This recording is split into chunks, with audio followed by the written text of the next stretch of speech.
ബിസ്മില്ലാഹിർ റഹ്മാനിർ റഹീം. ഇന്നല്ലാഹ റബ്ബി വറബ്ബുക്കും ഫഅ്ബുദൂഹ് ഹാദാ സിറാത്തും മുസ്തഖീം. ഇത് ഈസാ നബി അലൈഹിസ്സലാം അദ്ദേഹം പ്രവാചകനായ ശേഷം പറയുന്ന കാര്യങ്ങളാണ്. അപ്പോൾ നമ്മൾ കഴിഞ്ഞ ക്ലാസ്സിൽ മറിയം ബീവി റളിയല്ലാഹു അൻഹ ഈസാ നബി അലൈഹിസ്സലാം അദ്ദേഹത്തിന് ജന്മം നൽകിയതൊക്കെ പറഞ്ഞല്ലോ. ആ ചർച്ചയെല്ലാം കഴിഞ്ഞു.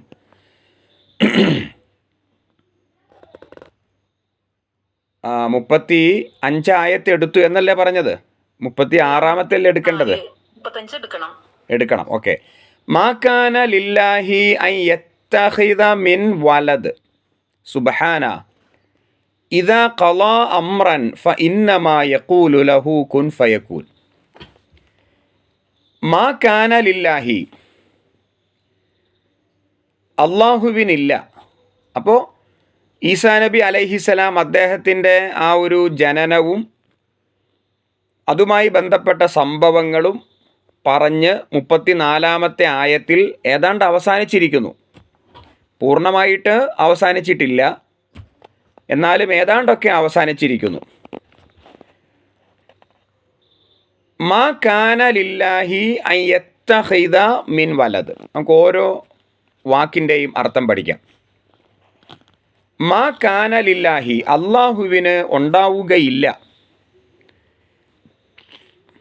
അൻ യത്തഖിദ, അവൻ സ്വീകരിക്കുക എന്നത്, മിൻ വലദ്, ഒരു സന്താനത്തെ. ഇവിടെ വലത് എന്ന് പറഞ്ഞാൽ ആൺകുട്ടി എന്നാണ് അർത്ഥം. ഇപ്പോൾ ഈസാ നബി അലൈഹിസ്സലാം ആൺകുട്ടിയാണല്ലോ. ഒരുപക്ഷെ അതുകൊണ്ടായിരിക്കാം അങ്ങനെ ആ ഒരു വാക്ക് അവിടെ വന്നത്, പെൺകുട്ടി എന്ന് വരാത്തത്. ക്രൈസ്തവരെയാണ് ഈ ആയത്ത് അഭിസംബോധന ചെയ്യുന്നത്. പിന്നെ വലത് എന്ന് പറഞ്ഞാൽ പൊതുവായിട്ട് പറയും, എല്ലാ കുട്ടികളെയും ഒന്നിച്ചു പറയുമ്പോൾ വലത് എന്ന് പൊതുവായിട്ട് അറബിയിൽ പറയാറുണ്ട്. മാ കാന ലില്ലാഹി, അള്ളാഹു സ്വീകരിക്കുകയില്ല. അൻ യത്തഖിദ ചേർത്ത് പറയുമ്പോൾ അവൻ സ്വീകരിക്കുകയില്ല, മിൻ വലദ്, ഒരു സന്താനത്തെ. സുബ്ഹാനഹു, അവൻ എത്ര പരിശുദ്ധൻ. ഇദാ ഖള, അവൻ തീരുമാനിച്ചാൽ. ഇദാ ഖള, അവൻ തീരുമാനിച്ചാൽ. അമ്രൻ, അമ്ര എന്ന് പറഞ്ഞാൽ ഒരു കാര്യം. ഫഇന്നമാ യഖൂലു, അവൻ പറയുക മാത്രമാണ് ചെയ്യുക. ഇന്നമാ ചേർത്തു പറയുമ്പോൾ മാത്രമാണ് എന്നർത്ഥം വരും. ഫഇന്നമാ യഖൂലു, അവൻ പറയുക മാത്രമാണ് ചെയ്യുക. ലഹു, അതിനോട്, കുൻ, ഉണ്ടാവട്ടെ. ഫയകൂൻ, അപ്പോഴേക്കും അത് ഉണ്ടാകും. ഖുർആനിൽ പല സ്ഥലത്ത് ഇങ്ങനെ ആവർത്തിച്ചു വരുന്ന ഒരു ആയത്താണത്. നമുക്കതിൻ്റെ ഒന്നിച്ചുള്ള അർത്ഥം നോക്കാം. ഈ ആയത്തിൻ്റെ അർത്ഥം ഒന്നിച്ചു പറയുമ്പോൾ ഇപ്രകാരമാണ് വരിക. പുത്രനെ സ്വീകരിക്കുക എന്നത്, അല്ലെങ്കിൽ സന്താനത്തെ സ്വീകരിക്കുക എന്നത് അള്ളാഹുവിൻ്റെ സ്വഭാവമേയല്ല. അവൻ പരിശുദ്ധനാകുന്നു. അവൻ ഒരു കാര്യം തീരുമാനിച്ചാൽ അതുണ്ടാവട്ടെ എന്ന് പറയുകയേ വേണ്ടൂ, ഉടനെ അത് സംഭവിക്കുന്നു. അപ്പോൾ അള്ളാഹുവിന് മക്കളുണ്ട് എന്നത് ക്രൈസ്തവരുടെ മാത്രം വിശ്വാസമല്ല, യഹൂദർക്കും അങ്ങനെ ഒരു വിശ്വാസമുണ്ട്. സൂറത്ത് തൗബയിൽ അള്ളാഹു ആ കാര്യം പറയുന്നുണ്ട്.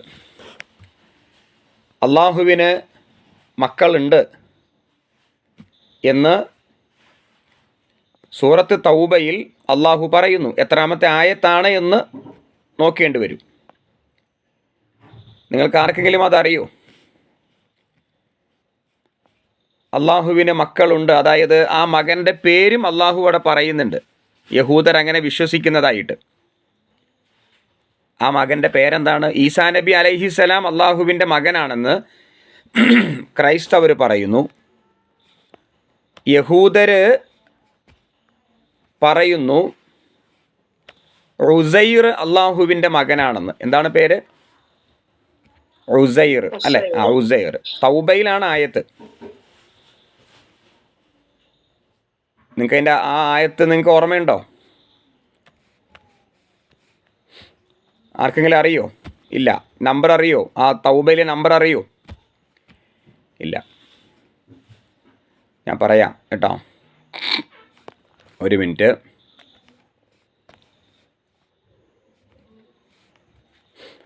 ഉസൈർ ഇബ്നുല്ല എന്നാണ് അവർ പറയുന്നത്. അത് സൂറത്ത് തൗബയിൽ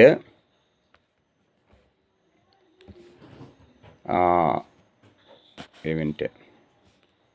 ഇനിയിപ്പോൾ യഹൂദർ മാത്രമല്ല, ബഹുദൈവ ആരാധകർ പറയുന്നുണ്ടല്ലോ അള്ളാഹ്ക്ക് മക്കളുണ്ടെന്ന്, അല്ലേ? അള്ളാഹുവിൻ്റെ മക്കളാണ്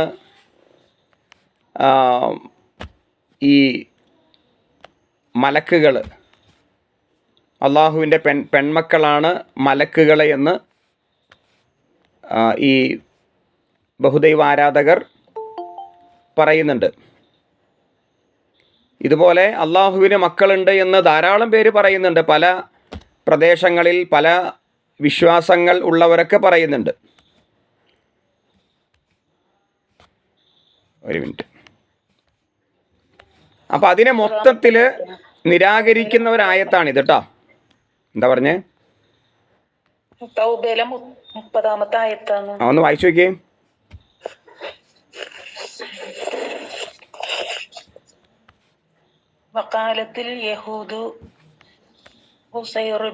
ഓക്കെ, കറക്റ്റ്. അതെ കറക്റ്റ് കേട്ടോ. 30-ാമത്തെ ആയത്ത്. ഓക്കെ, കറക്റ്റ് ആണ്. റെഡി കേട്ടോ. 30-ാമത്തെ ആയത്താണ്. അതെ.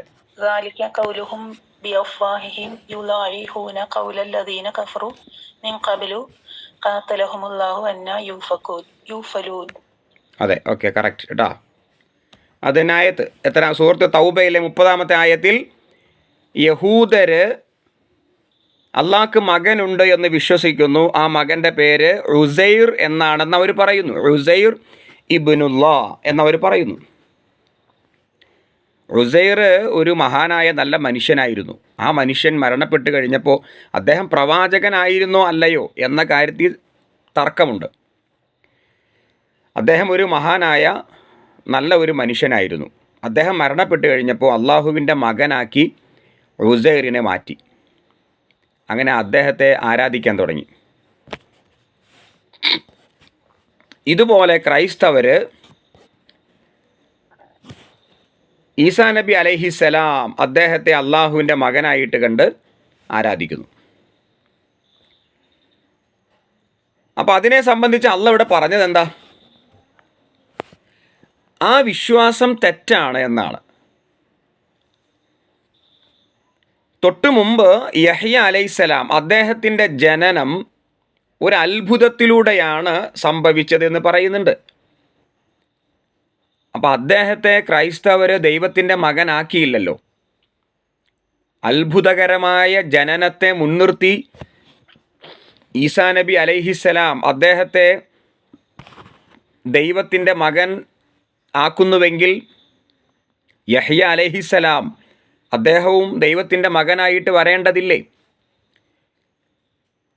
അപ്പോൾ ഈസാ നബി അലൈഹിസ്സലാം അദ്ദേഹത്തിൻ്റെ ജനനവും അതുപോലെ യഹ്യ അലൈഹിസ്സലാം അദ്ദേഹത്തിൻ്റെ ജനനവും ഏതാണ്ട് ഒരുപോലെയാണ്. അപ്പോൾ ഈ ആയത്തിൽ അള്ളാഹു പറയുന്നത് അങ്ങനെ ഒരു മകനെ സ്വീകരിക്കുക എന്നത് അള്ളാഹ്ക്ക് ചേർന്നതല്ല. പിന്നെ പറയുന്നു സുബ്ഹാനഹു എന്ന വാക്ക്. സുബ്ഹാനഹു എന്ന് പറഞ്ഞാൽ അവൻ എത്രയോ പരിശുദ്ധൻ എന്നാണ്. അതുകൊണ്ട് എന്താ ഉദ്ദേശിക്കുന്നതെന്നറിയോ? അതായത് മനുഷ്യർ അള്ളാഹിനെ സംബന്ധിച്ച് ആരോപിക്കുന്ന ഒരുപാട് കാര്യങ്ങളുണ്ട്. അതിൽ നിന്നൊക്കെ മുക്തനാണ് പടച്ചവൻ. ദൈവം എന്നത് ഒരു അസ്തിത്വമാണ്. അത് മനുഷ്യർ ചിന്തിക്കുന്ന പോലെയല്ല. മനുഷ്യരുടെ വിചാരങ്ങളിലോ ചിന്തകളിലോ ഊഹങ്ങളിലോ അള്ളാഹു എന്ന ഒരു അസ്തിത്വം കടന്നു വരികയില്ല. അതിനൊക്കെ അപ്പുറമാണ് പടച്ചവൻ. മനുഷ്യർ ജീവിക്കുന്ന പോലെ ഭാര്യയും മക്കളും കുടുംബവും അങ്ങനെയൊന്നും അല്ല അള്ളാഹുവിൻ്റെ നിലനിൽപ്പ്. അതാണ് സുബ്ഹാനഹു എന്ന ആ വാക്കിൻ്റെ അർത്ഥം. അതായത് മനുഷ്യരുടേതായ ദൗർബല്യം അള്ളാഹ്ക്കില്ല. മനുഷ്യർ എന്ന് പറയുമ്പോൾ ഒരുപാട് ദൗർബല്യങ്ങൾക്ക് ഉടമകളാണ്. മക്കൾ, കുടുംബം, അതുമായി ബന്ധപ്പെട്ട ടെൻഷനുകൾ, ഇതൊന്നും ആർക്കില്ല? അള്ളാഹുവിനില്ല. അതാണ് സുബ്ഹാനഹു. അപ്പോൾ മനുഷ്യരുടെ ജീവിതവുമായിട്ട് അള്ളാഹുവിൻ്റെ നിലനിൽപ്പിനെ അല്ലെങ്കിൽ അള്ളാഹു എന്ന അസ്തിത്വത്തെ നമ്മൾ താരതമ്യം ചെയ്യാൻ പാടില്ല എന്നതാണ് സുബ്ഹാനഹു എന്ന് പറയുമ്പോൾ അവിടെ ഉദ്ദേശിക്കുന്നത്. പിന്നെ പറയുന്നു, ഇദാ ഖളാ അമ്രൻ, ഒരു കാര്യം അവൻ തീരുമാനിച്ചാൽ, അള്ളാഹ്ക്കിപ്പോൾ ഒരു മകനെ വേണം, അല്ലെങ്കിൽ അള്ളാഹ്ക്കിപ്പോൾ എന്തെങ്കിലും സംഭവിക്കണം, എന്തെങ്കിലും ഉണ്ടാവണം എന്നൊക്കെ തീരുമാനിച്ചാൽ ആ വസ്തുവിനോട് അവൻ പറയുകയേ വേണ്ടൂ. എന്താ പറയേണ്ടത്? ഉണ്ടാവട്ടെ. കുൻ ഫയക്കുൻ. നിമിഷാർദ്ധത്തിൽ, നിമിഷനേരം, നിമിഷത്തിൻ്റെ നമുക്കത് പറയാൻ കഴിയില്ല, അപ്പോഴേക്കും അത് ഉണ്ടായിത്തീരും. ഇതാണ് പടച്ചവൻ. ഒരു മകനെ ലഭിക്കണമെങ്കിൽ 10 മാസം ഗർഭം ചുമന്ന് അങ്ങനെ പ്രസവിച്ച് അങ്ങനെ ഒരു മകനെ ലഭിക്കേണ്ട ഗതികേട് അള്ളാഹ്ക്കില്ല എന്നർത്ഥം. അള്ളാഹ്ക്കൊരു മകനെ വേണമെങ്കിൽ അല്ലെങ്കിൽ ഒരു സഹായിയെ വേണമെങ്കിൽ ഉണ്ടാവട്ടെ എന്ന് പറഞ്ഞാൽ മതി, അപ്പോഴേക്കും ഉണ്ടായിത്തീരും. അത്രമാത്രം കഴിവുള്ള ഒരു അസ്തിത്വമാണ് അള്ളാഹു. അതുകൊണ്ട് മനുഷ്യർ ആരോപിക്കുന്ന എല്ലാവിധ ആരോപണങ്ങളെ തൊട്ടും പരിശുദ്ധനാണ് പടച്ചവൻ എന്നാണ് ഈ പറയുന്നത്. അപ്പോൾ ക്രൈസ്തവർ അള്ളാഹ്ക്ക് മക്കളെ സങ്കല്പിക്കുന്നു, യഹൂദർ അള്ളാഹ്ക്ക് മക്കളെ സങ്കല്പിക്കുന്നു, ബഹുദൈവ ആരാധകർ അള്ളാഹ്ക്ക് ധാരാളം അഥവാ ദൈവത്തിന് മക്കളും കുടുംബമൊക്കെ ഉണ്ടെന്ന് വിശ്വസിക്കുന്നു. പക്ഷേ ഇസ്ലാമിനെ സംബന്ധിച്ചിടത്തോളം ദൈവം ഏകനാണ്. ഏകനായ പടച്ചവൻ എല്ലാവിധ മനുഷ്യ ആരോപണങ്ങളെ തൊട്ടും പരിശുദ്ധനാണ് എന്ന് വ്യക്തമാക്കുന്ന ഒരായത്താണത്. കൃത്യമായിട്ട് അവിടെ തൗഹീദ് അല്ലാഹു പറയുന്നുണ്ട്. ഇനി അടുത്ത ആയത്തിലേക്ക് വരാം. ഇന്നല്ലാഹ റബ്ബി വ റബ്ബുക്കും ഫഅ്ബുദു ഹാദാ സിറാത്തും മുസ്തഖീം. ഇന്നല്ലാഹ റബ്ബി വ റബ്ബുക്കും, ഇന്നല്ലാഹ തീർച്ചയായും അല്ലാഹു, റബ്ബി എൻ്റെ റബ്ബാകുന്നു, വ റബ്ബുക്കും നിങ്ങളുടെയും റബ്ബാകുന്നു, ഫ അതുകൊണ്ട് ഉഅ്ബുദൂഹു നിങ്ങൾ അവനെ മാത്രം ആരാധിക്കുവിൻ, ഹാദാ സിറാത്തും മുസ്തഖീം ഇതാകുന്നു നേരായ മാർഗം. ഓരോ വാക്കുകളുടെ അർത്ഥം പറയാം, എല്ലാ വാക്കും നേരത്തെ വന്നിട്ടുണ്ട്, എന്നാലും ഒന്നുകൂടി പറയാം. ഇന്നല്ലാഹ തീർച്ചയായും അള്ളാഹു, ഇന്ന എന്ന് പറയുമ്പോൾ തീർച്ചയായും, റബ്ബി അള്ളാഹു എന്നത് റബ്ബി എൻ്റെ നാഥനാണ്, എൻ്റെ റബ്ബാണ്, വ റബ്ബുക്കും എൻ്റെ മാത്രമല്ല നിങ്ങളുടെയും, നിങ്ങൾ എത്ര നിഷേധിച്ചാലും നിങ്ങൾക്കെത്ര വിശ്വാസം ഇല്ലെങ്കിലും ആ നിങ്ങളുടെയും റബ്ബാകുന്നു അള്ളാഹു. ഫഅ്ബുദു അതിനാൽ അവന് വഴിപ്പെട്ട് അവനെ അനുസരിച്ച് അവന് അടിമവേല ചെയ്ത് അവനെ ആരാധിച്ച് നിങ്ങൾ ജീവിക്കുവിൻ. ഹാദാ ഇതാകുന്നു സിറാത്ത് മാർഗം, മുസ്തഖീം നേരായ, ഇതാകുന്നു നേരായ മാർഗം. ഇപ്പം ഇവിടെ അള്ളാഹുവിനെ സംബന്ധിച്ച് ആര് പറയുന്നു? ഈസാ നബി അലൈഹിസ്സലാം. അദ്ദേഹം പ്രവാചകനായ ശേഷം ജനങ്ങളോട് പറയുന്ന കാര്യമാണോ ഇത്? ആരോട് പറയുന്ന കാര്യമായിരിക്കും? ഈസാ നബി അലൈഹിസ്സലാം അദ്ദേഹം ജനങ്ങളോട് പറയുന്ന കാര്യമാണോ? അദ്ദേഹം പ്രവാചകനായ ശേഷം ജനങ്ങളോട് പറയുകയാണോ? നോക്കാം. ആ അപ്പോൾ അള്ളാഹു എൻ്റെ നാഥനാകുന്നു, നിങ്ങളുടെയും നാഥനാകുന്നു, അതിനാൽ നിങ്ങൾ അവന് ഇബാദത്ത് ചെയ്യുവിൻ, ഇതാണ് നേരായ വഴി. ഇത് ക്രൈസ്തവരെ അഭിസംബോധന ചെയ്തുകൊണ്ട് സംസാരിക്കുന്ന കാര്യമാണ്. എല്ലാ പ്രവാചകന്മാരും പ്രബോധനം ചെയ്തത് ഏത് കാര്യമാണോ അതേ കാര്യം തന്നെയാണ് ഈസാ നബി അലൈഹിസ്സലാം അദ്ദേഹവും പ്രബോധനം ചെയ്തത്. ഏകനായ അള്ളാഹുവിനെ മാത്രം ആരാധിക്കുക എന്നല്ലാതെ അദ്ദേഹം മറ്റൊന്നും പഠിപ്പിച്ചിട്ടില്ല. ഇപ്പോൾ നിങ്ങൾ അദ്ദേഹത്തെ ദൈവത്തിൻ്റെ ദാസൻ എന്ന് കരുതുന്നതിന് പകരം ദൈവം തന്നെ ആക്കിയിരിക്കുന്നു. മാത്രമല്ല ദൈവത്തിൻ്റെ പുത്രനുമാക്കിയിരിക്കുന്നു. ഇത് നിങ്ങളുടെ സ്വന്തം ഒരു കണ്ടുപിടുത്തമാണ്. നിങ്ങളുടെ ആചാര്യനായ ഈസാ നബി അലൈഹിസ്സലാം ഒരിക്കലും അത് പഠിപ്പിച്ചിട്ടില്ല. അപ്പോൾ ഇത് പറയുന്നത് മുഹമ്മദ് നബി സ്വല്ലല്ലാഹു അലൈഹി വസല്ലമയാണ്, ഈസാ നബി അലൈഹിസ്സലാം അല്ല കേട്ടോ. ഈസാ നബിയുടെ ചരിത്രമൊക്കെ നമ്മൾ അവിടെ അവസാനിച്ചു. ഈസാ നബി അലൈഹിസ്സലാം അദ്ദേഹത്തിൻ്റെ ചരിത്രത്തിലൂടെ അള്ളാഹു ക്രൈസ്തവരെ ബോധ്യപ്പെടുത്തിയ യാഥാർത്ഥ്യം എന്താണ്? രണ്ട് കാര്യം ബോധ്യപ്പെടുത്തി. ഒന്നാമത്തെ കാര്യം, ക്രൈസ്തവർ അന്നും ഇന്നും വിശ്വസിക്കുന്നു അത്ഭുതകരമായ ജനനമാണ് യേശുക്രിസ്തുവിൻ്റെ. അതുകൊണ്ട് യേശുക്രിസ്തു ദൈവത്തിൻ്റെ പുത്രനാണ്. ആ ധാരണ അള്ളാഹു തിരുത്തി. അത്ഭുതകരമായ ജനനം തന്നെയായിരുന്നു യഹ്യായുടെ അഥവാ യോഹന്നാൻ്റെ.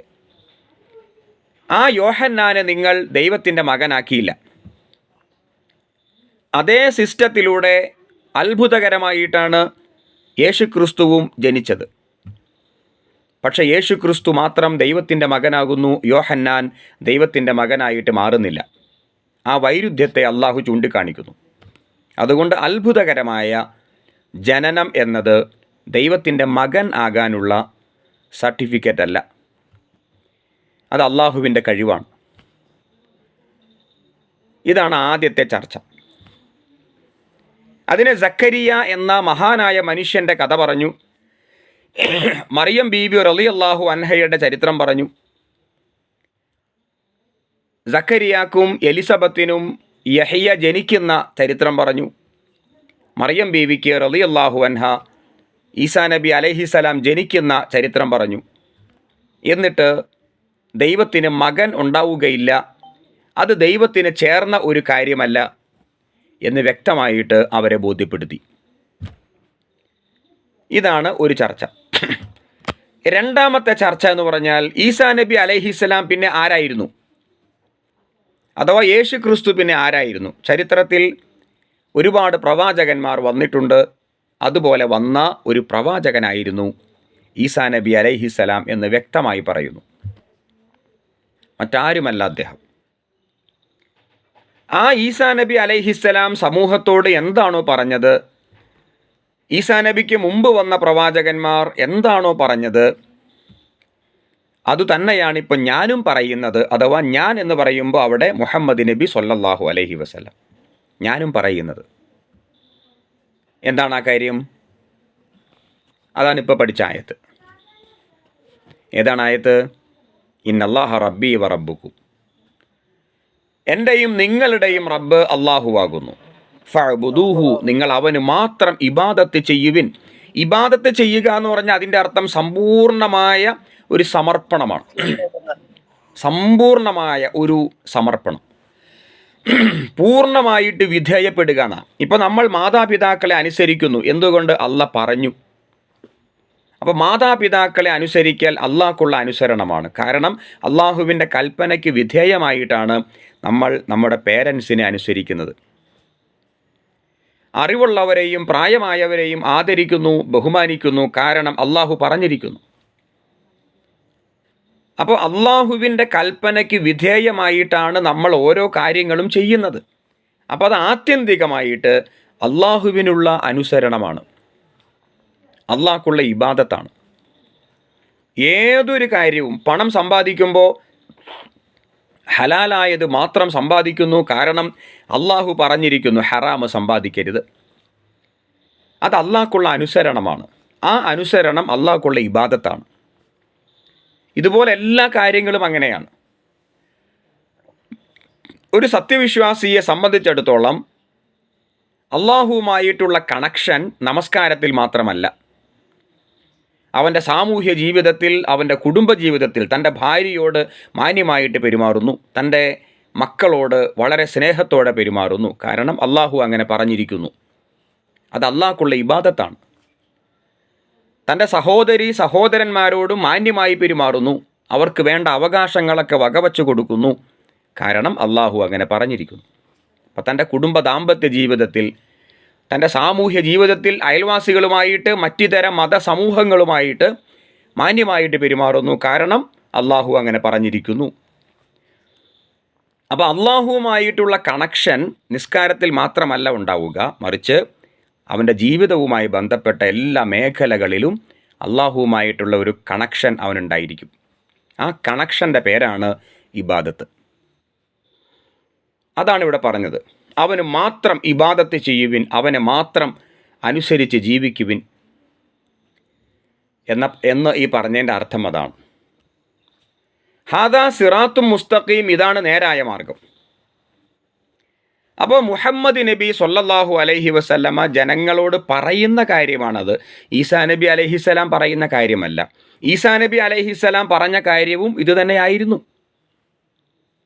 ഇതേ കാര്യമാണ് മുഹമ്മദ് നബി സ്വല്ലല്ലാഹു അലൈഹി വസല്ലമയും ജനങ്ങളോട് പറയുന്നത്. ഇതേ കാര്യം തന്നെയായിരുന്നു ആദം നബി അലൈഹിസ്സലാമും പറഞ്ഞത്. അങ്ങനെ അമ്പിയാക്കളൊക്കെ പറഞ്ഞത്. ഒരു മാറ്റം ഉണ്ടായിട്ടില്ല. ഇതാണ് അവിടെ നമുക്ക് വായിക്കാൻ കഴിയുന്നത്. ഇനി അടുത്ത ആയത്ത്. ഫഖ്തലഫൽ അഹ്സാബു മിൻ ബൈനിഹിം ഫവൈലുൽ ലില്ലദീന കഫറൂ മിൻ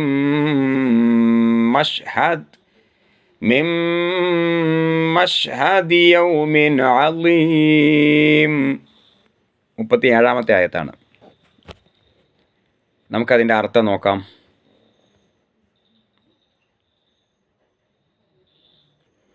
ഫഖ്തലഫ, ഇഖ്തലഫ എന്ന് പറഞ്ഞ അർത്ഥം ഭിന്നിച്ചു എന്നാണ്. ഫഖ്തലഫ എന്ന് പറഞ്ഞാൽ എന്നിട്ട് ഭിന്നിച്ചു എന്നർത്ഥം പറയാം. ഇഖ്തലഫ എന്നിട്ട് ഭിന്നിച്ചു. അല്ലദീന, ആരാണ്? അഹ്സാബ് എന്ന് പറഞ്ഞാൽ കക്ഷികൾ. അഹ്സാബ് എന്ന് പറയുമ്പോൾ കക്ഷികൾ. ഇഖ്തലഫ എന്ന് പറഞ്ഞാൽ ഭിന്നിച്ചു. അഹ്സാബ് എന്ന് പറഞ്ഞാൽ കക്ഷികൾ. ഹിസ്ബാണ് അതിൻ്റെ ഏകവചനം. അഹ്സാബ് എന്ന് പറഞ്ഞാൽ കക്ഷികൾ. അപ്പോൾ ഫഖ്തലഫ എന്നിട്ട് ഭിന്നിച്ചു, അൽ അഹ്സാബ് കക്ഷികൾ, മിൻ ബൈനിഹിം അവർക്ക് ശേഷം,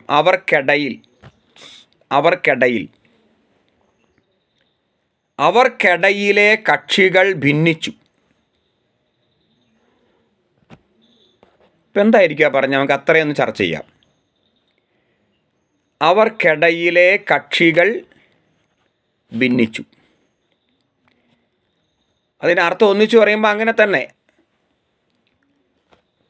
ഒന്നുകൂടി അത് വ്യക്തമായി പറഞ്ഞാൽ അവരിൽ വിവിധ വിഭാഗങ്ങൾ പരസ്പരം ഭിന്നിച്ചു തുടങ്ങി. അവരിൽ വിവിധ വിഭാഗങ്ങൾ പരസ്പരം ഭിന്നിച്ചു തുടങ്ങി. ഇവിടെ ഭിന്നിക്കുക എന്ന് പറഞ്ഞാൽ അതിൻ്റെ അർത്ഥം എന്താണ്? ഉദാഹരണം പറഞ്ഞാൽ ഈസാ നബി അലൈഹിസ്സലാം അദ്ദേഹം ജീവിച്ചിരിക്കാതെ ലോകത്ത് ക്രിസ്തു മതം ഉണ്ടായിരുന്നോ? ഇല്ലായിരുന്നു. ഇനി മൂസാ നബി അലൈഹിസ്സലാം അദ്ദേഹം ജീവിച്ചിരിക്കാതെ ലോകത്ത് യഹൂദ മതം ഉണ്ടായിരുന്നോ? പിന്നെ എങ്ങനെയാണ് ഈ മതം ഉണ്ടായത്? അതൊരു ചോദ്യമാണ്. ഈസാ നബി അലൈഹിസ്സലാം ജീവിച്ചിരിക്കാതെ ലോകത്ത് ക്രിസ്തു മതം എന്ന ഒരു മതം തന്നെ ഇല്ല. അഥവാ ക്രിസ്ത്യാനിറ്റി എന്ന ഒരു മതം ലോകത്തെവിടെയുമില്ല. ഇബ്രാഹിം നബി അലൈഹിസ്സലാം അദ്ദേഹത്തിൻ്റെ കാലഘട്ടത്തിലും ലോകത്ത് ക്രിസ്തു മതമില്ല. അബ്രഹാം ഞങ്ങളുടെ പ്രവാചകൻ എന്ന് ക്രൈസ്തവർ പറയുന്നുണ്ട് എങ്കിൽ തന്നെയും ക്രിസ്തു മതം എന്ന പേരിൽ ഒരു മതം എപ്പോഴാണ് ഉണ്ടായത്? ഇബ്രാഹിം നബി അലൈഹിസ്സലാം ജീവിച്ചിരുന്ന കാലഘട്ടത്തിൽ ഇബ്രാഹിം നബി അലൈഹിസ്സലാം തൊട്ട് മൂസാ നബി അലൈഹിസ്സലാം വരെ, മൂസാ നബി അലൈഹിസ്സലാം തൊട്ട് ഈസാ നബി അലൈഹിസ്സലാം വരെ, ഈസാ നബി അലൈഹിസ്സലാം ജീവിച്ചിരുന്ന അദ്ദേഹം ഉയർത്തപ്പെടുന്ന സമയം വരെ ലോകത്ത് ഏതൊരു മതമില്ല? ക്രിസ്തു മതമില്ല. പിന്നെ എങ്ങനെയുണ്ടായി? ഈസാ നബി അലൈഹിസ്സലാം ക്രിസ്തു മതം എന്ന ഒരു മതത്തെ സംബന്ധിച്ച് സംസാരിച്ചിട്ട് പോലുമില്ല. പിന്നെ എങ്ങനെയുണ്ടായി ക്രിസ്തു മതം? അതാണ് ഇവിടുത്തെ ഇഖ്തലഫ എന്ന വാക്കിൻ്റെ അർത്ഥം. ഈസാ നബി അലൈഹിസ്സലാം ഉയർത്തപ്പെട്ടതിന് ശേഷം അവർക്കിടയിൽ ഭിന്നിപ്പുണ്ടായി. അങ്ങനെ അവർക്കിടയിൽ ആരോ ഒരു പുതിയ മതം ഉണ്ടാക്കി. ആ മതത്തെ യേശുവിലേക്ക് ചേർത്തു. അങ്ങനെ ഒരു പുതിയ മതം, ആ മതത്തിൽ തന്നെ വ്യത്യസ്ത കക്ഷികളുണ്ടായി. ഇപ്പോൾ ലോകത്ത് ഏറ്റവും അധികം കക്ഷികൾ അഥവാ അഹ്സാബുള്ള ഒരു മതമാണ് ക്രിസ്ത്യാനിറ്റി. വ്യത്യസ്ത ഗ്രൂപ്പുകളും ചേരിപ്പോരും ഒക്കെ നടക്കുന്ന വ്യത്യസ്ത സഭകളും ഒക്കെയായിട്ട് കക്ഷികളായിട്ട് പിരിഞ്ഞുപോയ ഒരു മതമാണ് ക്രിസ്ത്യാനിറ്റി അഥവാ ക്രിസ്തു മതം. അപ്പോൾ ഈസാ നബി അലൈഹിസ്സലാം ക്രിസ്തു മതം എന്ന ഒരു മതത്തെ സംബന്ധിച്ച് പറഞ്ഞിട്ടില്ല. ഈസാ നബി അലൈഹിസ്സലാം ജീവിച്ചിരിക്കാതെ ക്രിസ്തു മതം എന്ന ഒരു മതം ലോകത്തെവിടെയുമില്ല. ഈസാ നബിക്ക് മുമ്പ് വന്ന മൂസാ നബി അലൈഹിസ്സലാം അദ്ദേഹത്തിൻ്റെ കാലത്തുമില്ല. ഇബ്രാഹിം നബി അലൈഹിസ്സലാം, അങ്ങനെ നമ്മൾ ചരിത്രം ഇങ്ങനെ നോക്കുകയാണെങ്കിൽ ഈസാ നബി അലൈഹിസ്സലാം ഉയർത്തപ്പെട്ട ശേഷമാണ്, അഥവാ ക്രൈസ്തവർ വിശ്വസിക്കുന്ന ഈസാ നബി അലൈഹിസ്സലാം മരണപ്പെട്ട ശേഷമാണ് ഈ മതത്തിൻ്റെ ഉത്ഭവം. അതിന് ഈ ഈസാ നബിയുമായിട്ട് യാതൊരു ബന്ധവുമില്ല. അത് യേശു പഠിപ്പിച്ച മതമല്ല. യേശു പഠിപ്പിച്ച മതം എൻ്റെയും നിങ്ങളുടെയും റബ്ബ് അള്ളാഹുവാണ്, ഫഅ്ബുദു, അവന് മാത്രം ഇബാദത്ത് ചെയ്യാനാണ്. ഞാൻ ദൈവത്തിൻ്റെ മകനാണെന്നോ ഞാൻ ദൈവത്തിൻ്റെ പുത്രനാണെന്നോ ഞാൻ ദൈവം തന്നെയാണെന്നോ ഈസാ നബി അലൈഹിസ്സലാം എവിടെയും പറഞ്ഞിട്ടില്ല. പിന്നെ എങ്ങനെയാണ് ഈ മതങ്ങളൊക്കെ ഉണ്ടായത്? അതാണ് ഈ ആയത്തിൽ പറയുന്നത്. മൂസാ നബി അലൈഹിസ്സലാം വഫാത്തായ ശേഷം വർഷങ്ങൾക്ക് ശേഷമുണ്ടായ ഒരു മതമാണ് യഹൂദ മതം. മൂസാ നബി അലൈഹിസ്സലാം ജീവിച്ചിരിക്കാതെ ലോകത്തെവിടെയും യഹൂദ മതമില്ല. മൂസാ നബി അലൈഹിസ്സലാം അദ്ദേഹത്തിന് മുമ്പ് ഇബ്രാഹിം നബി അലൈഹിസ്സലാം അവരൊക്കെ ജീവിച്ചിരിക്കാതെ ലോകത്തെവിടെയും യഹൂദ മതമില്ല. പിന്നെ എങ്ങനെ യഹൂദ മതം ഉണ്ടായി? മൂസാ നബി അലൈഹിസ്സലാം യഹൂദ മതം എന്ന ഒരു മതത്തെ സംബന്ധിച്ച് സംസാരിച്ചിട്ട് വരെയില്ല. അദ്ദേഹത്തിൻ്റെ ചരിത്രത്തിലോ അദ്ദേഹം കൊണ്ടുവന്ന വേദഗ്രന്ഥമായ തൗറാത്തിലോ അങ്ങനെ ഒന്നില്ല. പിന്നെ എങ്ങനെയാ മതം ഉണ്ടായി? അതാണ് ഇവിടെ പറഞ്ഞ ഇഖ്തലഫ. ഇങ്ങനെ ഓരോ മതങ്ങളും മനുഷ്യനിർമ്മിത മതങ്ങൾ, ദൈവീക മതം, രണ്ട് മതങ്ങളെ ലോകത്തുള്ളൂ. ഒന്ന് ദൈവീകമായ മതം, അത് ഏകവചനമാണ്, അത് ഒന്നേ ഉള്ളൂ, അത് ഇസ്ലാം മാത്രമാണ്. രണ്ട് മനുഷ്യനിർമ്മിത മതങ്ങൾ, അത് ബഹുവചനമാണ്, മതങ്ങളാണ് ഇവിടെ കാണുന്ന എല്ലാ മതങ്ങളും. അപ്പോൾ മനുഷ്യനിർമ്മിത മതങ്ങൾ, മനുഷ്യരായിട്ട് ഓരോ പ്രവാചകന്മാർ മരിച്ചു കഴിയുമ്പോൾ, വഫാത്തായി കഴിയുമ്പോൾ അവരിലേക്ക് ചേർത്തിട്ട് പുതിയൊരു മതം ഉണ്ടാക്കി. അങ്ങനെ ഇഖ്തിലാഫ് ഉണ്ടായി. ഇഖ്തിലാഫ് എന്ന് പറഞ്ഞാൽ ഭിന്നിപ്പുണ്ടായി. അതാണ് ഇപ്പോൾ കാണുന്ന മതങ്ങൾ. അത് ഈ ബഹുദൈവാരാധനയും അതുപോലെ യഹൂദ മതവും ക്രിസ്തു മതവും ജൈന മതവും ബുദ്ധമതവും തുടങ്ങി ലോകത്ത് എവിടെ ഏതൊക്കെ സംസ്കാരങ്ങളോ മതങ്ങളോ ഉണ്ടോ അതൊക്കെ മനുഷ്യനിർമ്മിതമാണോ? അതൊക്കെയും ഇങ്ങനെ സംഭവിച്ചതാണ്. പക്ഷെ ദൈവീകമായ പ്രവാചകന്മാർ വഴി അള്ളാഹു പഠിപ്പിച്ച ഏകമതം ഇസ്ലാം മാത്രമാണ്. അതാണ് ഇപ്പോൾ ഇവിടെ നമ്മൾ പഠിച്ചത്. എങ്ങനെ ഇഖ്തിലാഫ് അല്ലേ? ഇഖ്തലഫ ഇവിടെ വന്ന ഫഖ്തലഫ അൽ അഹ്സാബു മിൻ ബൈനിഹിം, അവർക്കിടയിൽ വ്യത്യസ്ത കക്ഷികളുണ്ടായി. അങ്ങനെ അവർക്കിടയിൽ വ്യത്യസ്ത കക്ഷികളുണ്ടായി. അഥവാ എങ്ങനെയാണ് മതങ്ങൾ ലോകത്തുണ്ടായത് അതിനെക്കുറിച്ചുള്ള ഒരു ചർച്ചയാണ് നടക്കുന്നത്. വൈലുൽ ലില്ലദീന കഫറു, അതിനാൽ സത്യനിഷേധികൾക്ക് നാശം. എന്ന് പറഞ്ഞാൽ അതിനാൽ, വൈലുൻ എന്ന് പറഞ്ഞാൽ നാശം, ലില്ലദീന കഫറു സത്യനിഷേധികൾക്ക്, മിൻ മഷ്ഹദ് എന്ന വാക്കാണ്. മഷ്ഹദ് എന്നൊക്കെ അർത്ഥം നോക്കാം. സത്യനിഷേധികൾക്ക് മഹാനാശം. എപ്പോഴാണ്? മിൻ മഷ്ഹദ് എന്ന് പറഞ്ഞാൽ ഇങ്ങനെ കാഴ്ചയ്ക്കാണ് പറയാം. യൗമിൻ അലീം, ആ ദിവസത്തിൻ്റെ, യൗമു എന്ന് പറഞ്ഞാൽ ദിവസം, ആ ദിവസത്തിൻ്റെ, അലീം എന്ന് പറഞ്ഞാൽ വമ്പിച്ച, ഭയങ്കരമായ. അതായത് നാളെ പരലോകത്ത് ഈ സത്യനിഷേധികൾക്ക് കാഴ്ചയാൽ മഹാനാശം. ഈ കാഴ്ചയാൽ മഹാനാശം എന്നൊക്കെ പറഞ്ഞാൽ അതിൻ്റെ അർത്ഥം എന്താ? കാഴ്ചയാൽ മഹാനാശം എന്ന് പറഞ്ഞാൽ അവിടെ സത്യനിഷേധികൾ എന്തായിരിക്കും കാണുന്നത്? ഭീകരമായ സംഭവങ്ങളാണ് കാണുന്നത്. എവിടെ? മഹ്ശറയിൽ, ഖിയാമത്ത് നാളിൽ. അത് കാണുമ്പോൾ തന്നെ അവർ പേടിച്ചു പോകുന്നു. അതാണ് ഈ പറഞ്ഞതിൻ്റെ അർത്ഥം. സത്യനിഷേധികൾ അവിടെ എന്താണോ കാണുന്നത് അത് കാണുമ്പോൾ തന്നെ അവർ മഷ്ഹദ് എന്ന് പറഞ്ഞാൽ കാഴ്ചയിൽ തന്നെ അവർക്ക് മഹാനാശം. അതിഭീകരമായ ഭയാനകമായ കാഴ്ചകളായിരിക്കും അവർ കാണുന്നത്. അത് തന്നെ അവർക്ക് മഹാനാശം. അപ്പോൾ ഈ ആയത്തെ പ്രത്യേകം മനസ്സിലാക്കി പഠിക്കേണ്ട ആയത്താണ്. കാരണം എങ്ങനെയാണ് വ്യത്യസ്ത മതങ്ങൾ ലോകത്തുണ്ടായിത്തീർന്നത്, അതിനെക്കുറിച്ചുള്ള ഒരു ചർച്ചയാണ് ഇവിടെ നടക്കുന്നത്. നിങ്ങൾക്കെല്ലാവർക്കും മനസ്സിലായോ? ആർക്കെങ്കിലും സംശയമുണ്ടോ? ഇല്ലെങ്കിൽ അടുത്ത ആയത്തിലേക്ക് വരാം അല്ലേ? ഓക്കെ, ശരി. നമുക്കിനി 38 ആയത്തിലേക്ക് വരാം. ഇതൊക്കെ നബിയോട് പറയുന്ന കാര്യങ്ങളാണ് കേട്ടോ. ഇനിയിപ്പോൾ ആ ഈസാ നബിയുടെ കഥയൊക്കെ അവസാനിച്ചു. ഇനി അള്ളാഹു നബിയോടാണ് പറയുന്നത്. ഈസാ നബിയെക്കുറിച്ചുള്ള ചരിത്രമൊക്കെ പറഞ്ഞ് ഇവിടെ അവസാനിച്ച് കഴിഞ്ഞു. അസ്മിഉ ബിഹിം വ അബ്സിർ യൗമ യഅ്തൂനനാ ലാകിനിൽ ളാലിമൂനൽ യൗമ ഫീ ളലാലിം മുബീൻ. അസ്മിഉ ബിഹിം വ അബ്സിർ യൗമ യഅ്തൂനനാ ലാകിനിൽ ളാലിമൂനൽ യൗമ ഫീ ളലാലിം മുബീൻ. ഓരോ വാക്കർത്ഥം പറയാം. അസ്മിഉ, എന്തൊരു കേൾവി, ബിഹിം, അവർക്ക്,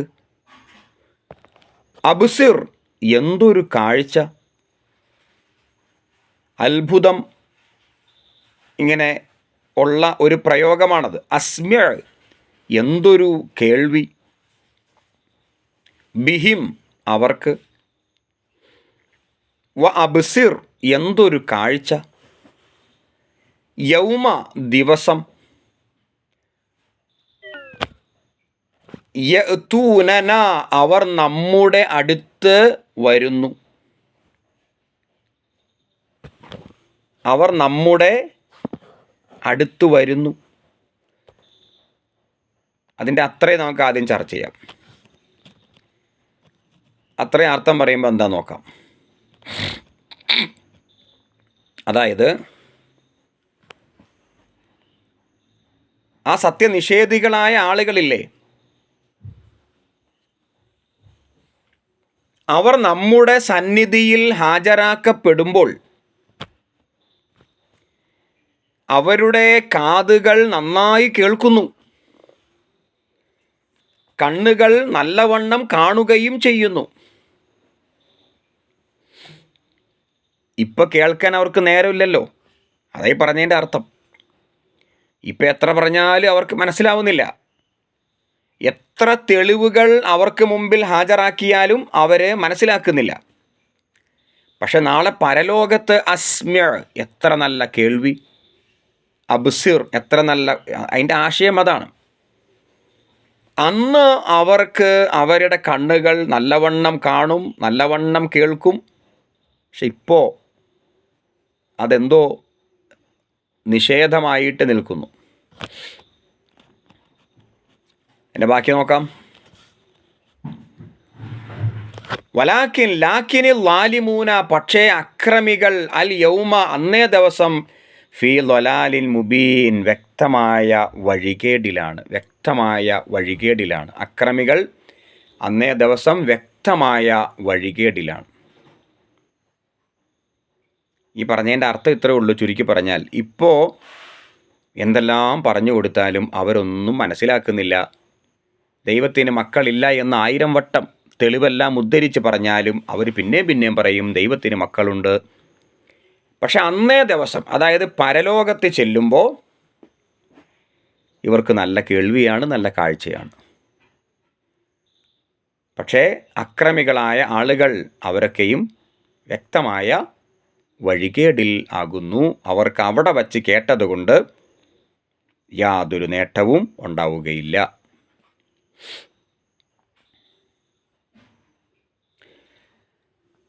അടുത്ത ആയത്തിലേക്ക് വരാം. വഅൻദിറുഹും യൗമൽ ഹസ്റതി ഇദ് ഖുളിയൽ അംറു വഹും ഫീ ഗഫ്ലത്തിൻ വഹും ലാ യുഅ്മിനൂൻ. വഅൻദിറുഹും, അതുകൊണ്ട് അവരെന്ത് ചെയ്യുക? മുന്നറിയിപ്പ് കൊടുക്കുക. അൻദിർ എന്ന് പറഞ്ഞാൽ മുന്നറിയിപ്പ് കൊടുക്കുക എന്നതിൻ്റെ അതിൻ്റെ അർത്ഥം. നമുക്കറിയാലോ ആ വാക്ക്. അൻദിറുഹും, അവർക്ക് നീ മുന്നറിയിപ്പ് അല്ലെങ്കിൽ താക്കീത് നൽകുക. അല്ലേ? അൻദിർ നേരത്തെ വന്നൊരു വാക്കാണ്. നീ അവർക്ക് താക്കീത് നൽകുക. ഹും എന്ന് പറഞ്ഞാൽ അവർക്ക്. അൽ ഹസ്രത്ത്, കൊടും ഭയങ്കരമായ ദുഃഖം അല്ലെങ്കിൽ ഭയങ്കരമായ നഷ്ടം അല്ലെങ്കിൽ ദുഃഖം എന്നാണ് ആ വാക്കിൻ്റെ അർത്ഥം. ഹസ്രത്ത്, ആ ഭയങ്കരമായ ദുഃഖത്തെക്കുറിച്ച്, ആ ഭയങ്കരമായ ദുഃഖത്തിൻ്റെ ദിവസത്തെക്കുറിച്ച് നീ അവർക്ക് താക്കീത് നൽകുക. ആ ദിവസം ഏതായിരിക്കും? മഹ്ശറ. അത് ഭയങ്കരം. കാരണം ദുഃഖം എന്ന് പറഞ്ഞാൽ അതിൻ്റെ അർത്ഥം എന്തായിരിക്കും അവിടെ മനസ്സിലാക്കേണ്ടത്? ഇത്രയും കാലം ദൈവത്തിൻ്റെ മകനായി കൊണ്ടു നടന്ന ഈസാ നബി അലൈഹിസ്സലാം ദൈവത്തിൻ്റെ മകനല്ല എന്ന് ബോധ്യപ്പെടുമ്പോൾ, ഇത്രയും കാലം തന്നെ രക്ഷിക്കും എന്ന് വിശ്വസിച്ചുകൊണ്ട് ആരാധിച്ചു കൊണ്ടിരുന്ന വിഗ്രഹങ്ങളും ദേവന്മാരും രക്ഷകരല്ല എന്ന് മനസ്സിലാക്കുമ്പോൾ എന്തായിരിക്കും അവർക്ക് സംഭവിക്കുക? എത്രയോ പണം ചെലവാക്കി അവരെ ആരാധിച്ചു, അവർക്ക് വേണ്ടി എന്തെല്ലാം ത്യാഗങ്ങൾ സഹിച്ചു. പക്ഷേ അതൊക്കെ അസത്യമായിരുന്നു എന്ന് മനസ്സിലാക്കുമ്പോൾ അതുമായി ബന്ധപ്പെട്ട മനുഷ്യർക്കുണ്ടാകുന്ന ദുഃഖത്തിൻ്റെ ഭാരമാണ് ഹസ്രത്ത്. ആ വാക്കിലതൊക്കെ അടങ്ങിയിട്ടുണ്ട്.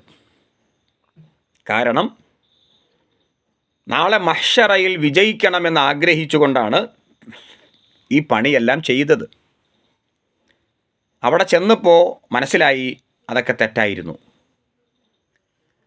അപ്പോൾ അവർക്കുണ്ടാകുന്ന ആ കനത്ത ദുഃഖത്തെയാണ് അവിടെ ഹസ്റത്ത്. വഅൻദിറുഹും യൗമൽ ഹസ്റ ഇത് ഖുളിയൽ അംറു. ഇത് ഖുളിയ എന്ന് പറഞ്ഞാൽ വിധിക്കപ്പെട്ട് കഴിഞ്ഞു. ഖുളിയ വിധിക്കപ്പെട്ട് കഴിഞ്ഞു. അമ്ര എല്ലാ കാര്യങ്ങളും. ഇനി അവർക്ക് രക്ഷയില്ല എന്നർത്ഥം. വിധിക്കപ്പെട്ടു എന്ന് പറഞ്ഞാൽ എന്താ? തീരുമാനിക്കപ്പെട്ടു. അവരുടെ കാര്യങ്ങളൊക്കെ തീരുമാനിക്കപ്പെട്ട് കഴിഞ്ഞു. അവർക്ക് നരകമാണ് എന്ന കാര്യം തീരുമാനിക്കപ്പെട്ട് കഴിഞ്ഞു. ഇനി അവർക്ക് ഒരു രക്ഷയുമില്ല. വഹും അവരാകട്ടെ ഫീ ഗഫ്ലത്തിൻ അശ്രദ്ധയിലാണ്. ഗഫ്ലത്ത് എന്ന് പറഞ്ഞാൽ അശ്രദ്ധയിലാണ്. വഹും അവരാകട്ടെ ലാ യുഅ്മിനൂൻ വിശ്വസിക്കുന്നില്ല.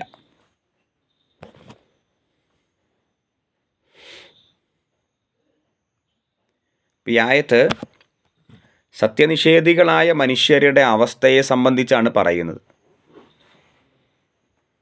മുഹമ്മദ് നബി സ്വല്ലല്ലാഹു അലൈഹി വസല്ലമയോട് പറയുന്നത് മുന്നറിയിപ്പ് കൊടുക്കാനാണ്. കാരണം വരാൻ പോകുന്ന ദിവസം അതിഭീകരമാണ്, ഹസ്രത്താണ്. അവിടെ കാര്യങ്ങളൊക്കെ തീരുമാനിക്കപ്പെട്ട് കഴിഞ്ഞാൽ പിന്നെ രക്ഷയില്ല. ഇവരാകട്ടെ അശ്രദ്ധയിലുമാണ്, അവരാകട്ടെ വിശ്വസിക്കുന്നുമില്ല. ഇതിപ്പോൾ ക്രൈസ്തവരെ സംബന്ധിച്ചും എല്ലാവരെ സംബന്ധിച്ചും ബാധകമായ ഒരായത്താണ്.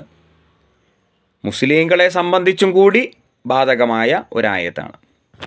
അള്ളാഹുവിനെ ഭയപ്പെടാതെ നിഷേധികളായിട്ട് ജീവിച്ചുകൊണ്ടിരിക്കുന്ന എല്ലാ മനുഷ്യർക്കും ബാധകമായ ഒരായത്താണ് ഇപ്പം നമ്മൾ ഓതിയത്. അടുത്ത ആയത്ത് കൂടി. ഇന്നാ നഹ്നു നരിസുൽ അർള വമൻ അലൈഹ വ ഇലൈനാ യുർജഊൻ. ഇന്നാ തീർച്ചയായും നാം,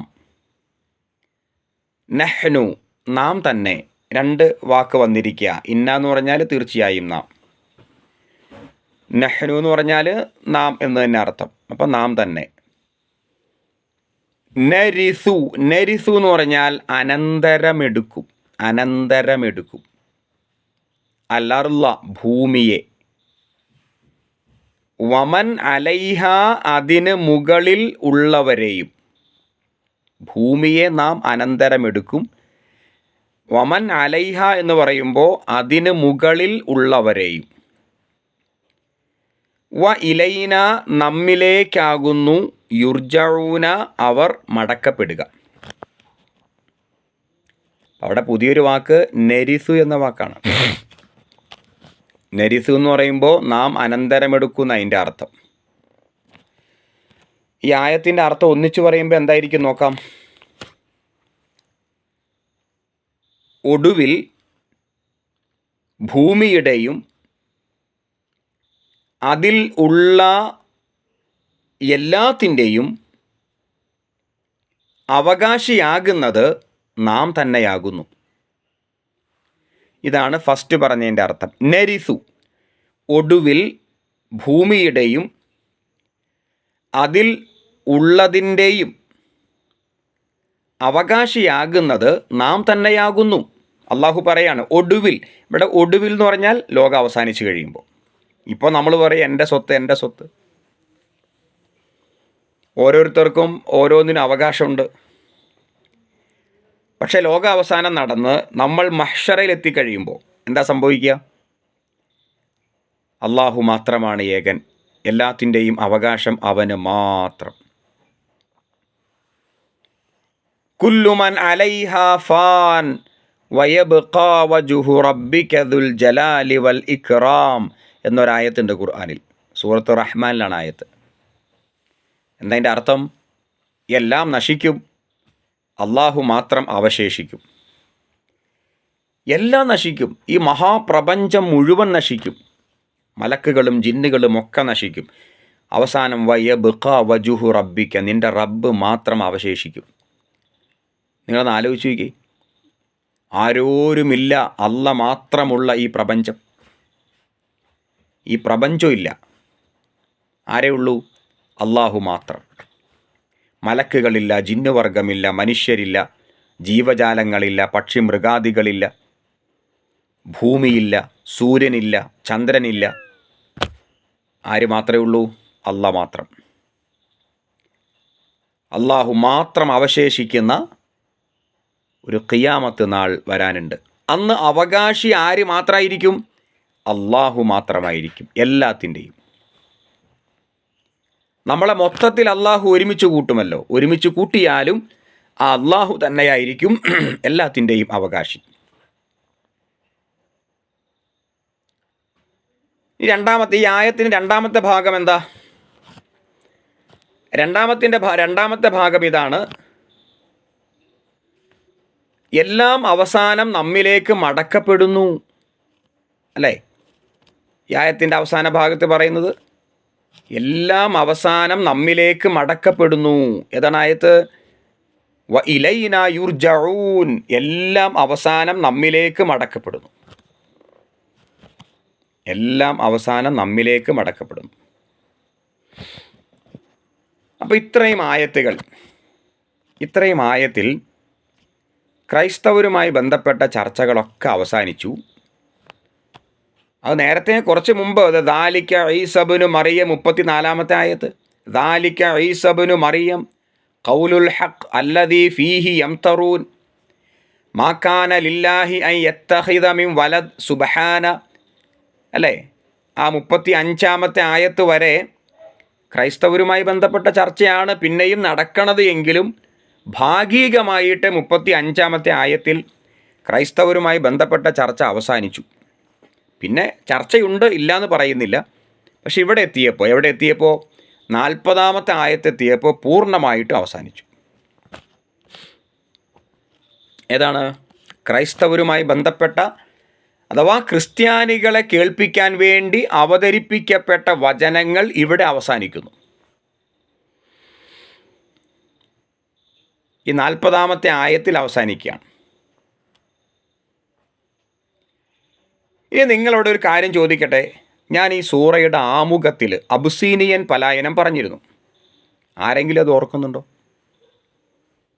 ആമുഖം, ഇതിൻ്റെ തുടക്കത്തിൽ ഈ സൂറയുടെ ഒരു ബാക്ക്ഗ്രൗണ്ട് അഥവാ അതിൻ്റെ ചരിത്രപരമായ ഒരു പശ്ചാത്തലം. സൂറ അവതരിച്ചത് മക്കയിലാണ്. അപ്പോൾ ഇവിടെ എന്തിനാണിപ്പോൾ മക്കയിൽ ക്രൈസ്തവരൊന്നുമില്ല, ക്രൈസ്തവരുള്ളത് മദീനയിലാണ്. അപ്പോൾ മക്കയിലുള്ളത് ബഹുദൈവ ആരാധകരായിരിക്കെ ഈ ക്രൈസ്തവരെ സംബന്ധിച്ച് എന്തുകൊണ്ട് മുസ്ലിങ്ങളെ കേൾപ്പിക്കുന്നു, എന്തുകൊണ്ട് മുസ്ലിങ്ങളെ പഠിപ്പിക്കുന്നു? ഈ സൂറത്ത് അവതരിച്ച ശേഷം പ്രവാചകൻ സ്വല്ലല്ലാഹു അലൈഹി വസല്ലമ മുസ്ലിങ്ങളെ, ആ കാലഘട്ടത്തിലെ മുസ്ലിങ്ങളെ മൊത്തം വിളിച്ചു വരുത്തിയിട്ട് ഈ സൂറ അവരെ പഠിപ്പിച്ചു. ക്രൈസ്തവരെ സംബന്ധിച്ചുള്ള ഒരു അവബോധം അവർക്ക് നൽകി. ആരാണ് ക്രൈസ്തവർ? എന്താണ് ക്രിസ്ത്യാനിറ്റി? അവരുടെ വിശ്വാസം എന്ത്? ഈസാ നബി അലൈഹിസ്സലാം ആരാണ്? ദൈവത്തിൻ്റെ മകനാണോ? ഇതിനെക്കുറിച്ച് കൃത്യമായ ഒരു അവബോധം അവർക്ക് നൽകാൻ വേണ്ടി പഠന ക്ലാസ്സുകൾ പ്രവാചകൻ സംഘടിപ്പിച്ചു. ഈ സൂറത്ത് അവരെ പഠിപ്പിച്ചു. ആരാണ് യോഹന്നാൻ? ആരാണ് ഈസാ നബി അലൈഹിസ്സലാം? ഇവർ ജനിച്ചതെങ്ങനെ? ഇതെല്ലാം പ്രവാചകൻ അവരെ പഠിപ്പിക്കുന്നു. എന്തിനായിരിക്കും ആ ഒരു മുന്നൊരുക്കം റസൂൽ നടത്തിയത്? എന്തിനായിരിക്കും ആ ഒരു മുന്നൊരുക്കം അള്ളാഹു നടത്തിയത്? അബുസീനിയ എന്ന് പറയുന്ന, എത്തോപ്യ എന്ന് പറയുന്ന രാജ്യത്തേക്ക് ഏതാനും മുസ്ലിങ്ങൾ പലായനം ചെയ്യാനായിട്ട് പോവുകയാണ്. അബുസീനിയ എന്നത് അന്ന് അതൊരു ക്രൈസ്തവ ഭൂരിപക്ഷ രാജ്യമാണ്. അവിടുത്തെ രാജാവ് നജ്ജാഷിയാണ്. നജ്ജാഷിയാകട്ടെ ക്രിസ്ത്യാനിയാണ്. ആ രാജ്യത്തേക്ക് പലായനം ചെയ്ത് അഭയാർത്ഥികളായിട്ട് ചെല്ലുമ്പോൾ മുസ്ലിങ്ങൾ അഭിമുഖീകരിക്കുന്നത് ക്രൈസ്തവരെയാണ്. ക്രൈസ്തവർ ചോദിക്കുന്ന ചോദ്യങ്ങൾക്ക് കൃത്യമായ മറുപടി പറയാനും ഇസ്ലാമിനെ ക്രൈസ്തവർക്കിടയിൽ പ്രബോധനം ചെയ്യാനും